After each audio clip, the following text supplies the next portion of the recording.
সুপ্রিয় ছাত্রছাত্রীবৃন্দ, আশা করি তোমরা সকলে সুস্থ এবং ভালো আছো। শুরুতেই অনলাইন ক্লাসে আবারও ধন্যবাদ জানাচ্ছি সরকারি মুজিব কলেজের সুনামধন্য অধ্যক্ষ প্রফেসর ডক্টর সদরুদ্দিন আহমেদ স্যারকে। সে সাথে ধন্যবাদ জানাচ্ছি সার্বিক সহযোগিতায় রয়েছেন আলিম স্যারকে। কোভিড-19 মহামারীর কারণে দীর্ঘদিন আমরা কলেজ ক্যাম্পাস থেকে বিচ্ছিন্ন থাকায় অনলাইন ক্লাসে তোমাদের হচ্ছে আমরা ক্লাস নিচ্ছি। যাই হোক, জীববিজ্ঞান প্রথম পত্রের 11 অধ্যায় জীব প্রযুক্তির এর পূর্বে আমি 5টি ক্লাস নিয়েছি। আজকে এই অধ্যায়ের উপর এটি আমার 6ষ্ঠ ক্লাস। আজকের ক্লাস দিয়ে আমি জীব প্রযুক্তি অধ্যায় শেষ করব। আজকে আমরা 2টি টপিকস নিয়ে আলোচনা করব, যা জীব প্রযুক্তির তথা আধুনিক জীববিজ্ঞানের খুব গুরুত্বপূর্ণ টপিকস। একটি হলো জিন ক্লোনিং, আরেকটি হলো জিনোম সিকোয়েন্সিং তথা জিনোম সিকোয়েন্স। প্রথমে যাব আমরা জিন ক্লোনিং টপিকস। আচ্ছা, ক্লোন শব্দের অর্থ হলো হুবহু, কপি কথা হলো প্রতিরূপ। ক্লোন একই জিনোটাইপ বিশিষ্ট একাধিক জীব বা জীবের অংশকে ক্লোন বলা হয়। তাহলে আমরা ক্লোন কি বলবো? ক্লোন মানে হলো হুবহু, প্রতিরূপ বা কপি। একই জিনোটাইপ বিশিষ্ট একাধিক জীব বা জীবাংশকে ক্লোন বলা হয়। তোমরা খেয়াল করো, একটি জবা গাছ বা একটি চা গাছ, তার থেকে যদি আমরা 10-20টি ডাল সংগ্রহ করে গাছ উৎপন্ন করি, তাহলে ওই গাছটির মতোই চারা গাছগুলো হবে। এই যে হুবহু মাতৃগুণ সম্পন্ন যে গাছ পেলাম, এটাকে মূলত ক্লোন বলা হয়। তাহলে ক্লোন সম্পর্কে তোমাদের ধারণা হলো। এখন আমরা যাব জিন ক্লোনিং কি। জিন ক্লোনিং বলতে গেলে জিন ক্লোনিং হলো কোন জীবের ডিএনএ পৃথক করে তার থেকে কোনো বিশেষ বৈশিষ্ট্যের কাঙ্ক্ষিত জিন চিহ্নিত করে ওই জিনকে হুবহু কপি করা, এটা হলো জিন ক্লোনিং। তাহলে জিন ক্লোনিং এর সঙ্গে আমরা কি বললাম? জিন ক্লোনিং হলো কোন জীবের ডিএনএ পৃথক করে তা থেকে কোনো বিশেষ বৈশিষ্ট্যের কাঙ্ক্ষিত জিন চিহ্নিত করে ওই জিনকে হুবহু কপি করার প্রক্রিয়ার নাম হলো জিন ক্লোনিং। সহজ কথায় আমরা যদি জিন ক্লোনিং এর সংজ্ঞা বলতে চাই, কোন কাঙ্ক্ষিত জিনকে হুবহু কপি করা বা সংখ্যা বৃদ্ধি করাকে বলা হচ্ছে জিন ক্লোনিং। তাহলে জিন ক্লোনিং এর সংজ্ঞাটি কি? সহজ কথায় জিন ক্লোনিং বলতে আমরা বোঝাবো কোন একটি কাঙ্ক্ষিত জিনকে হুবহু কপি করা বা তার সংখ্যা বৃদ্ধি করার প্রক্রিয়ার নাম হলো জিন ক্লোনিং। তাহলে জিন ক্লোনিং কি, আমাদের সংজ্ঞাটা ক্লিয়ার? সবাই বুঝতে পারছো? জিন ক্লোনিং একটা কাঙ্ক্ষিত জিনকে, ধরো এটা একটা কাঙ্ক্ষিত জিন, এটার হুবহু কপি করা, সংখ্যা বৃদ্ধি করার প্রক্রিয়া নাই, মূলত জিন ক্লোনিং। আমরা আরেকটু সহজভাবে বলতে পারি, একটি জিনের বহু সংখ্যক কপি করায় জিন ক্লোনিং। আমরা এর পূর্বে রিকম্বিনেন্ট ডিএনএ প্রযুক্তি ধাপ জিন প্রকৌশল করতে যে ক্লোনিং শব্দটা ব্যবহার করেছিলাম, কারণ ওই যে GM E coli bacteria, genetically modified E coli ব্যাকটেরিয়াকে আমরা ক্লোনিং করে হুবহু তার অসংখ্য সংখ্যা বৃদ্ধি করেছিলাম। সেই যে হুবহু কপি তৈরি করেছিলাম, সেটাই হলো ক্লোনিং। আর জিনের যখন বহু কপি করা হয় তখন তাকে বলা হবে জিন ক্লোনিং। জিন ক্লোনিং সংখ্যাটি তোমাদের ক্লিয়ার, সবাই পারবে। আমি আরেকবার বলতেছি, কোন কাঙ্ক্ষিত জিনকে হুবহু তার কপি করা, সংখ্যা বৃদ্ধি করাকে বলা হয় জিন ক্লোনিং। জিন ক্লোনিং সংখ্যা বৃদ্ধির একটি প্রক্রিয়া,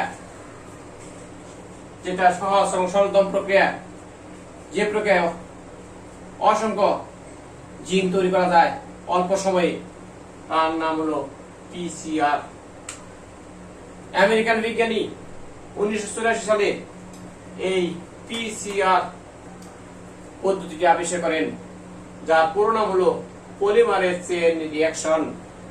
পলিমারেজ চেইন রিঅ্যাকশন প্রক্রিয়ার মাধ্যমে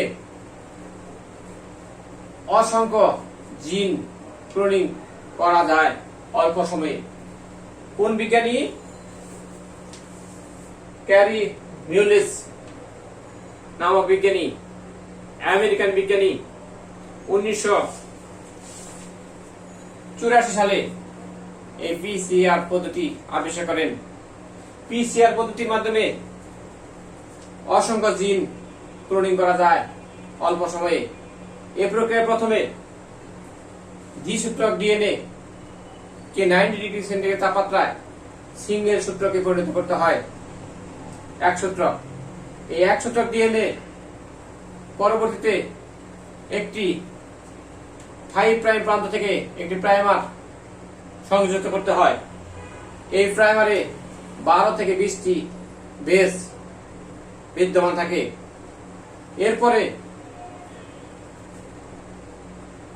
ডিএনএ পলিমারেজ এনজাইমের সাহায্যে ডিএনএ রেপ্লিকেশনের মাধ্যমে সম্পর্ক ডিএনএ সূত্রক সৃষ্টি হয় এবং এখান থেকে খুবই অল্প সময়ে অসংখ্য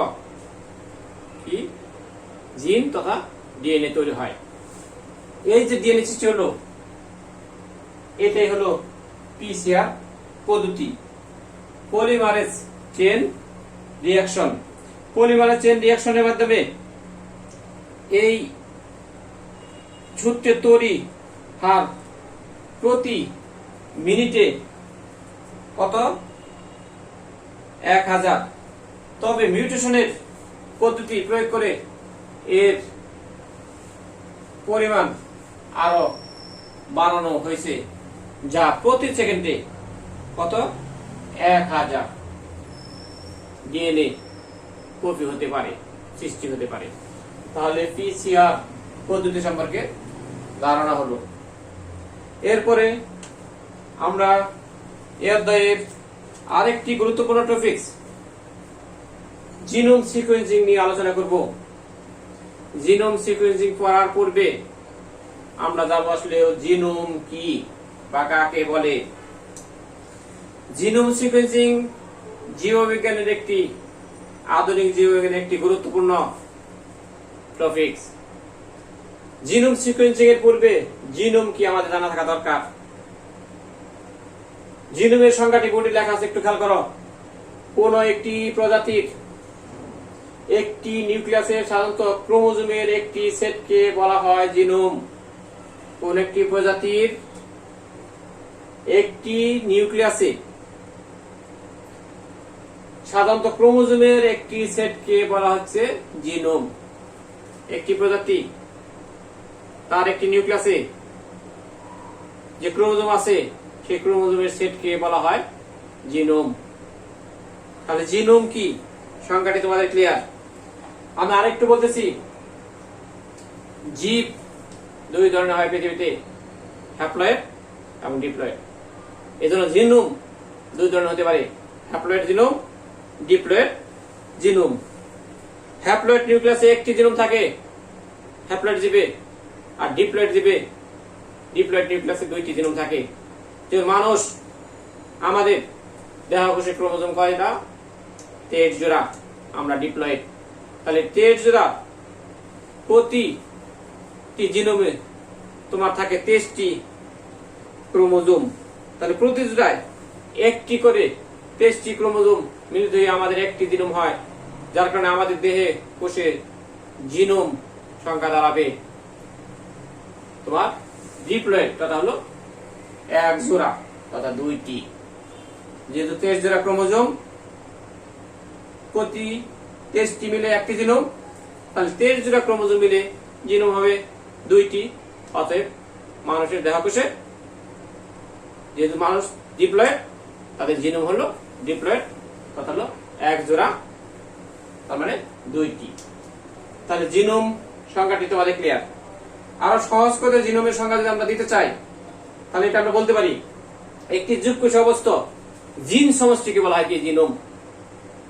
এটার মানে একটা জীবকোষের নিউক্লিয়াসে থাকে ক্রোমোজোম, ক্রোমোজোমের মধ্যে থাকে কি ডিএনএ, ডিএনএ মধ্যে থাকে জিন। তাহলে এই জীবকোষে এই জিন ডিএনএ এরা সব মিলিত আসলে ক্রোমোজোম। সেই কারণে বলা হয়েছে একটি জীবকোষে অবস্থিত জিন সমষ্টিকে একত্রে বলা হয় জিনোম। তাহলে জিনোম কি বোঝা গেল? জিনোমের 2টা সংখ্যা তোমরা যে কোনো একটা সংখ্যা দিতে পারো। আমি একটু বলছি, কোন একটি প্রজাতির একটি নিউক্লিয়াসের সাধারণত ক্রোমোজোমের একটি সেটকে জিনোম বলা হয়। জিনোম হ্যাপ্লয়েড হতে পারে, ডিপ্লয়েড হতে পারে। এক সেট হলে ডিপ্লয়েড, আর একটি জীবকোষে অবস্থিত সহজ কথায় জিন সমষ্টিকে বলা হচ্ছে জিনোম। তাহলে জিনোম সংজ্ঞা আমাদের ক্লিয়ার। আমাদের যেটা জানতে হবে আজকের মেন টপিকস জিনোম সিকোয়েন্স তথা সিকোয়েন্সিং কি।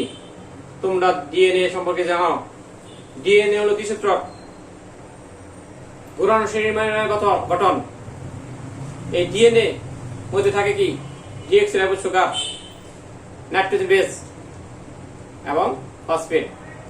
অসংখ্য নিউক্লিওটাইড মিলিত হয়ে ডিএনএ গঠিত হয়, যা হলো পলিনিউক্লিওটাইডের শরীরবিলাকার গঠন। এই ডিএনএ নিউক্লিওটাইডে মধ্যে নাইট্রোজেন বেস থাকে কয়টি? 4টি। কয়টি? 4টি। এই 4টি নাইট্রোজেন বেস যেতে থাকে তার মধ্যে বেস 4টি নাম এডেনিন, থাইমিন, গুয়ানিন, সাইটোসিন। এই 4টি নাইট্রোজেন বেস পর্যায়ক্রমে সংযুক্ত হয়ে ডিএনএ গঠিত হয়। এই নাইট্রোজেন বেসগুলা সজ্জা বা সজ্জিত হওয়ার ক্রম, নিয়ম, নীতি, পদ্ধতি এক একটা জীব, এক একটা প্রজাতির মধ্যে ভিন্ন। একই প্রজাতির জীবদের মধ্যেও ভিন্ন থাকে। তবে জিনোম সিকোয়েন্স বলতে কি বোঝাবো আমরা সেটা যাচ্ছি। ডিএনএ অণুর অনুদৈর্ঘ্য বরাবর ATGC এই নাইট্রোজেন বেসগুলা যে নিয়মে সজ্জিত থাকে, সেই সজ্জিত থাকার প্রক্রিয়ার নাম হলো জিনোম সিকোয়েন্স। তাহলে জিনোম সিকোয়েন্স কি? ডিএনএ অণুর অনুদৈর্ঘ্য বরাবর ATGC এই বেসগুলা কোন নিয়মে কিভাবে সজ্জিত থাকে, এই সজ্জিত থাকার প্রক্রিয়াকে বলা হচ্ছে কি জিনোম সিকোয়েন্স। এক একটি জীবের এই নাইট্রোজেন বেসগুলা সজ্জিত হওয়ার নিয়ম পদ্ধতি এক এক রকম। এমনকি একই প্রজাতির আমরা মানুষ, একই প্রজাতি হলেও একই পিতা মাতা সন্তান, তাদের মধ্যেও সেক্ষেত্রে জিনোম সিকোয়েন্স অনেক সময় ভিন্ন হতে পারে। যে জিনোম সিকোয়েন্স সেটা আমরা জানলাম যে জিনোম সিকোয়েন্স হলো কোন একটি ডিএনএ অণুর অনুদৈর্ঘ্য বরাবর নাইট্রোজেন বেস 4টি এডেনিন, থাইমিন, গুয়ানিন, সাইটোসিন সজ্জিত হওয়ার প্রক্রিয়ায় জিনোম সিকোয়েন্স। কিভাবে সজ্জিত আছে এটা হলো জিনোম সিকোয়েন্স। এক একটা জীবের জিনোম সিকোয়েন্স এক এক ধরনের, এজন্য জীবের 4টি বৈশিষ্ট্য ভিন্ন হয়ে থাকে। এই জিনোম সিকোয়েন্স জীবকোষের মধ্যে কি রকম আছে এটা উদ্ঘাটন তথা আবিষ্কারের পদ্ধতি হলো জিনোম সিকোয়েন্সিং। Genome sequencing. তাহলে জিনোম সিকোয়েন্সিং এবং জিনোম সিকোয়েন্স সংজ্ঞা দুটি ক্লিয়ার। আমি বললাম ডিএনএ অণুর অনুদৈর্ঘ্য বরাবর ATGC নাইট্রোজেন বেস 4টি একটি নির্দিষ্ট নিয়মে সজ্জিত থাকে, এই সজ্জিত থাকার প্রক্রিয়ার নাম হলো জিনোম সিকোয়েন্স। আর এই ডিএনএ অণুর মধ্যে এই নাইট্রোজেন বেস চারটি যেভাবে সজ্জিত থাকে সেটা উদ্ঘাটন বা আবিষ্কারের পদ্ধতির নাম জিনোম সিকোয়েন্সিং। উদ্ঘাটন আবিষ্কারের প্রক্রিয়ার নাম হলো জিনোম সিকোয়েন্সিং। কমপ্লিট। তাহলে আমরা জিনোম সিকোয়েন্স এবং জিনোম সিকোয়েন্সিং কি জানতে পারলাম। তাহলে আমরা জিনোম সিকোয়েন্সটাকে এরকম ভাবে বলতে পারি, একটি ডিএনএ অণুর বেস পেয়ার সাজানোর ক্রম যে প্রক্রিয়া নির্ণয় করা যায় তাকে আমরা বলবো জিনোম সিকোয়েন্সিং। একটি ডিএনএ অণু স্ট্যান্ডার্ড নাইট্রোজেন বেস ক্রম কোন প্রক্রিয়ায় কি প্রক্রিয়ায় সাজানো আছে সেটা জানার প্রক্রিয়া পদ্ধতির নাম হলো জিনোম সিকোয়েন্সিং। তাহলে genome sequencing complete. Genome sequencing এর প্রয়োগ ব্যবহার যেটা তোমাদের জন্য খুবই ইম্পর্টেন্ট, এটা আমরা জানবো। তার পূর্বে পার্টের জীবন রহস্য তথা জিনোম সিকোয়েন্স সম্পর্কে জেনে নেই। আমেরিকায় বাংলাদেশে জন্মগ্রহণকারী বিজ্ঞানী ডাক্তার মাকসুদুল আলম তুষা পাটের জিনোম সিকোয়েন্সিং আবিষ্কার করেন। কর্কলাস ওরিটোরিয়াস আবিষ্কার করেন। তুষা পাটের জিনোম সিকোয়েন্সিং বেস পেয়ার কত 120 কোটি। এর জিনোম সিকোয়েন্স থেকে পরবর্তী মিলিয়ে আশের পাট, শীতকালীন পাট, সহজে পচনশীল বিভিন্ন পাট উৎপন্ন করা বা উদ্ভাবন করা সম্ভব হয়েছে। তাহলে জিনোম সিকোয়েন্সের পার্টের জিনোম সিকোয়েন্স সম্পর্কে আমরা জানলাম। এখন আমরা যাব জিনোম সিকোয়েন্সের প্রয়োগ তথা হলো বহু গুরুত্ব। জিনোম সিকোয়েন্সিং মূলত আমরা 5টি ক্ষেত্রে এর প্রয়োগ ব্যাখ্যা করব। 1 নাম্বার হলো অপরাধী শনাক্তকরণে। 2 নাম্বার হলো কৃতিত্ব নির্ধারণে। 3 নাম্বার হলো স্বজন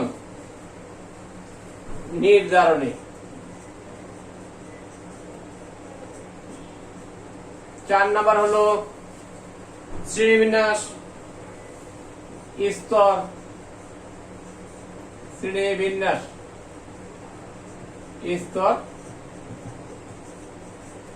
নির্ণয়। এবং 5 নাম্বার হলো শ্রেণীবিন্যাস প্রক্রিয়ার বৈশিষ্ট্য নির্ধারণে।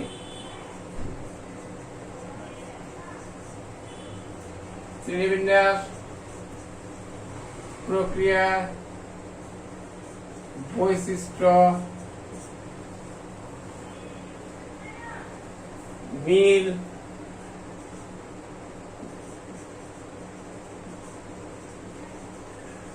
নির্ধারণে। শ্রেণীবিন্যাস প্রক্রিয়ায় বৈশিষ্ট্যের মিল নির্ধারণে। তাহলে জিনোম সিকোয়েন্সিং আমরা প্রয়োগ নিয়ে এখন আলোচনা করব। অপরাধী শনাক্তকরণে অপরাধী অপরাধ করে গেছে তার কোন নমুনা স্যাম্পল সংগ্রহ করে সে অপরাধ ঘটনাস্থলে যে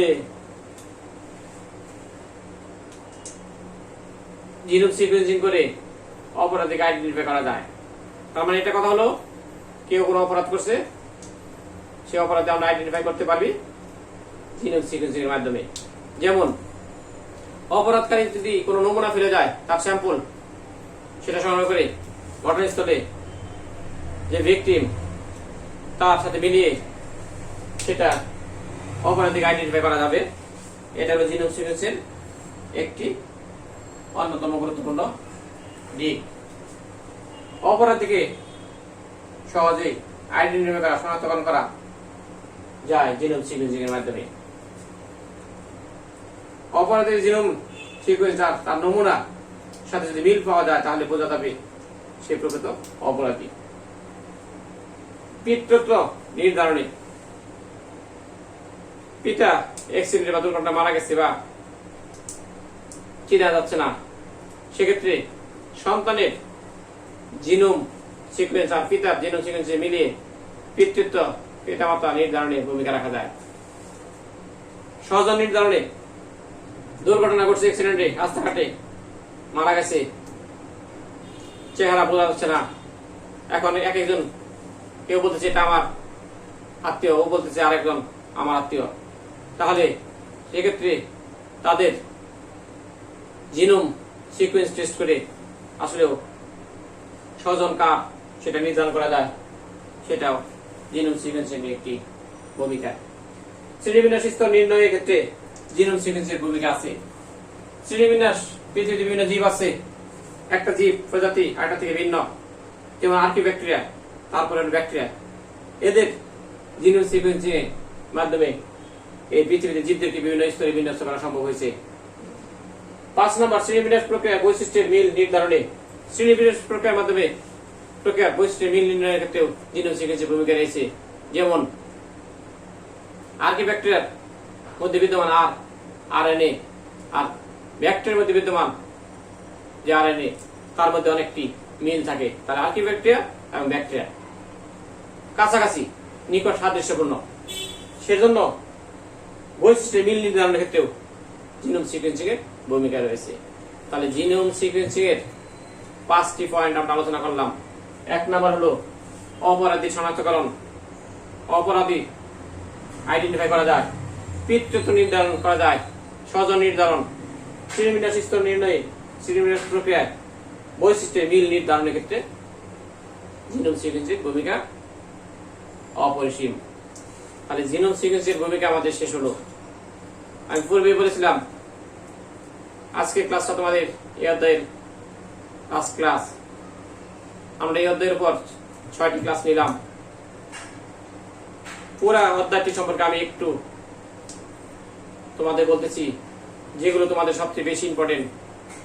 প্রথমে তোমরা যাওয়া জীব প্রযুক্তি কি তথা বায়োটেকনোলজি কি, জীবন্ত কোন উদ্ভিদ প্রাণী অণুজীব তার অংশবিশেষ ব্যবহার করে মানবতার কল্যাণে ব্যবহার উপযোগী উন্নত বৈশিষ্ট্য সম্পন্ন উদ্ভিদ প্রাণী অণুজীব উদ্ভাবন করার প্রক্রিয়ার নাম হলো জীব প্রযুক্তি তথা বায়োটেকনোলজি। জীব প্রযুক্তি টিস্যু কালচার, উদ্ভিদ টিস্যু কালচার কি পড়েছিলাম। টোটিপোটেন্সি শব্দটা তোমরা জানবা। মাইক্রোপ্রোপাগেশন কি, টিস্যু কালচার প্রযুক্তির জনক কে, গুটলিফ হেবারল্যান্ড। বায়োটেকনোলজি শব্দটি প্রবর্তন করে কে, হাঙ্গেরি কৃষি প্রকৌশলী কার্ল এরিকি। টিস্যু কালচার প্রযুক্তির ধাপ সমূহ আমরা পড়েছিলাম, খুব ইম্পর্টেন্ট। আবাদ মাধ্যম কি, যাকে বেসাল মাধ্যম মিডিয়া বলা হয়। উদ্ভিদ প্রজনন উন্নত জাত উদ্ভাবনের ক্ষেত্রে টিস্যু কালচার প্রযুক্তির গুরুত্ব পড়েছিলাম, যা খুব ইম্পর্টেন্ট। এরপরে পড়েছিলাম জেনেটিক ইঞ্জিনিয়ারিং। জেনেটিক ইঞ্জিনিয়ারিং কি, রিকমেন্ড ডিএনএ কি, রিকমেন্ড ডিএনএ টেকনোলজি কি, জিএমও বলতে কি বুঝো, প্লাজমিড কি, প্লাজমিডের বৈশিষ্ট্য, রিকমেন্ড ডিএনএ প্রযুক্তি ধাপসমূহ পড়েছিলাম। রেজিস্ট্রেশন এনজাইম কি, কাকে বলে, ডিএনএ কর্তনের জন্য যে এনজাইম ব্যবহার করা হয় তাকে রেজিস্ট্রেশন এনজাইম বলা হয়। আমরা রেজিস্ট্রেশন এনজাইমকে সূক্ষ্ম ছুরিকা, আণবিক কাঁচি, বায়োলজিক্যাল নাইফ বলা হয় কেন বলেছিলাম। আমরা এরপর পড়েছিলাম মানবদেহে ইনসুলিন উৎপাদন প্রক্রিয়া, কিভাবে জিন প্রকৌশলের মাধ্যমে ইনসুলিন উৎপন্ন করা হয়। ইনসুলিন কি জেনেছিলাম। ইন্টারফেরন সম্পর্কে আমরা জেনেছিলাম। ইন্টারফেরন এক ধরনের গ্লাইকোপ্রোটিন জাতীয় উচ্চ আণবিক বিশিষ্ট পদার্থ, যা ভাইরাস বা ক্যান্সার কোষের ধ্বংসে বা বৃদ্ধিতে ভূমিকা রাখে। এরপর আমরা পড়েছিলাম রিকমেন্ড ডিএনএ প্রযুক্তি গুরুত্ব, ব্যবহার কৃষিক্ষেত্রে, চিকিৎসা ক্ষেত্রে, মলিকুলার ফার্মিং, বায়ো ফার্মিং, পরিবেশ ব্যবস্থাপনায়। কৃষিক্ষেত্রে রিকমেন্ড ডিএনএ প্রযুক্তি গুরুত্ব ভূমিকা খুবই খুব ইম্পর্টেন্ট, এটা তোমরা গুরুত্ব দিয়ে পড়বা। এরপরে আমরা কি পড়েছিলাম, লাস্ট ক্লাস আজকে জিন ক্লোনিং এবং জিনোম সিকোয়েন্সিং পড়ালাম। তাহলে জিন ক্লোনিং সম্পর্কে তোমার ধারণা হলো। জিনোম সিকোয়েন্স হতে জিনোম কি, জিনোম সিকোয়েন্স কি, জিনোম সিকোয়েন্স বলতে কি বুঝো, জিনোম সিকোয়েন্সিং এর প্রয়োগ ব্যবহার ভালো করে পড়বা। এই টপিকগুলা গুরুত্ব দিয়ে পড়বে। সবাই ভালো থাকো, সুস্থ থাকো। আল্লাহ হাফেজ।